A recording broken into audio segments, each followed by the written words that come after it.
As one of Australia's oldest and most storied professional golf events, the Australian Open and the Stonehaven Cup have been engraved in history. The famous trophy can tell so many stories, but perhaps not the whole truth. Player Nicholas Palmer Watson, Norman Thompson, Devon, they all have places on the Stonehaven Cup. But there are those who tried and stumbled. That list, almost as illustrious.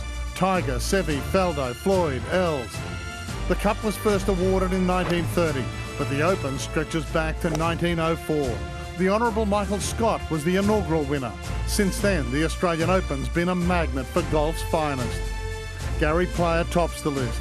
The owner of 9 majors, the South African was a 7-time winner between 1958 and 74.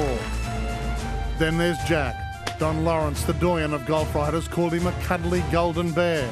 He cashed in on that and made a few dollars here as well, winning the title 6 times. He called it the 5th major and kept coming back. In fact, Arnie, Jack and Gary were frequent flyers to Australia in the 60s and 70s, contracted by Dunlop for $1,500 to appear down under. Young stars coming here that the Australian public are getting to see for the first time, and some young Australian stars. I understand you have a young boy that won last week. Greg Norman. Greg Norman. It's the ball a mile. He's very like Jack Nicklaus, actually. Well, probably it's a lot farther than I do. Peter Thompson won 3 Aussie Opens, incredibly, 21 years apart.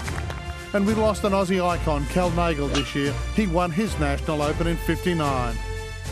Kerry Packer had his prints all over the Open in the mid-70s. With Jack Nicklaus, he orchestrated a redesign of his beloved Australian Golf Club. Prize money more than quadrupled to $165,000, and in 4 years between 75 and 78, Jack Nicklaus won 3 times. Australia's own Jack Newton, defied all comers at Metropolitan in '79. He later joined the 7 Network as an astute analyst. But the new decade ushered in a new era. This was the Sharks' time. He won in 1980, and then 17 years later looked certain to join Aussie Pickworth as the only player to produce an Australian Open three-peat.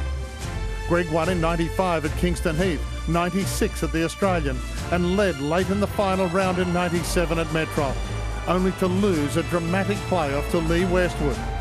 18 years on, the popular Englishman is back. In '99 at Royal Sydney, a slice of history.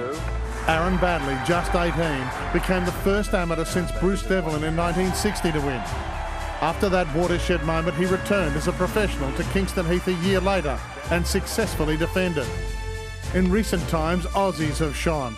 We moved to the stunning Moona Links in 2003, and Peter Lonard won the first of his 2 Opens.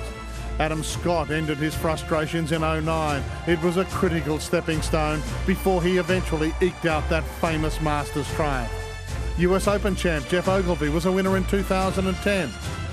Perhaps the most remarkable, though, came in 2012. As a 53-year-old, Peter Sr. completed his double 23 years after his first. 4-time major winner Rory McIlroy denied Scott in 2013. And the defending champion used Australia's Open as a springboard to greatness. Jordan Spieth shot 63 in the final round last year, then charged into 2015 with a swagger. The Masters, the US Open, the FedEx Cup, he nearly won it all. And Jordan's back, desperate now to join another elite club as a multiple winner of the Stonehaven Cup. This title, the Australian Open, is revered. And there's no more fitting location to celebrate its 100th staging than in Sydney.